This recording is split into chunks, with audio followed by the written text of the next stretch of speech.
devais avoir environ 15-16 ans, et puis c'était durant une procession du Saint-Sacrement qu'il y a eu durant une retraite, et c'est là vraiment où j'ai senti cette présence de Dieu réelle et concrète. À la paroisse, un des vicaires qui était très impliqué. Et puis moi, comme enfant de cœur, je le voyais, et je voyais sa joie de vivre, je voyais son implication, qui me disait vraiment, ben, je peux être, disons, comme lui.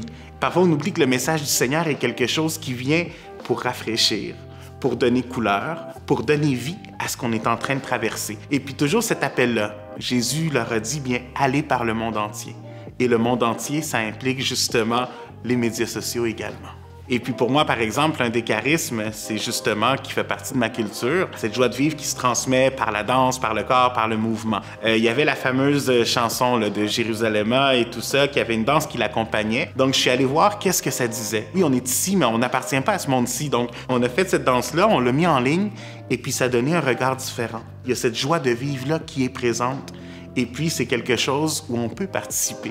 Où c'est pas juste quelque chose d'éloigné, mais c'est quelque chose qui est très concret. Est-ce que ça veut dire que tous les projets sont bien vus et acceptés? Non. C'est sûr que des fois, on peut se décourager parce qu'on a des idées, puis il y a quelque chose qu'on veut faire. Continue à creuser, continue. Que ce ne soit pas juste certains individus, mais que ce soit vraiment soutenu par la communauté. Que nous ayons ce souci-là, toutes les générations ensemble.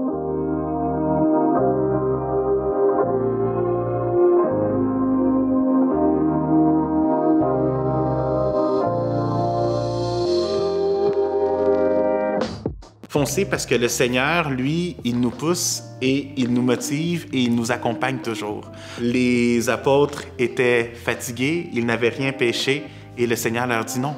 On va remettre les filets à l'eau et on va continuer. Je te partage une expérience. Le prêtre dont je parlais, une fois ordonné prêtre, lui était aux soins palliatifs et puis juste après mon ordination, je suis allé le voir. J'ai demandé dans le fond sa bénédiction en sachant que c'était sa dernière. Alors j'ai donné ma première, lui il m'a donné sa dernière et en sortant, il m'a dit « Emmanuel, ma mission se termine maintenant, alors que la tienne, elle commence. » Et puis ça, c'est quelque chose qui est marqué en moi et qui me motive à toujours dire, bien, justement, je fais partie de ce grand projet-là, de la mission de Dieu, qui ne s'arrête pas à un moment, mais qui continue. Comme le Seigneur nous pousse à aller plus loin, pareillement, nous oser. C'est quelque chose qui fait du bien aussi d'être interpellé. Parce que ça veut dire que les personnes croient en nous. Aller de l'avant et, justement, interpeller.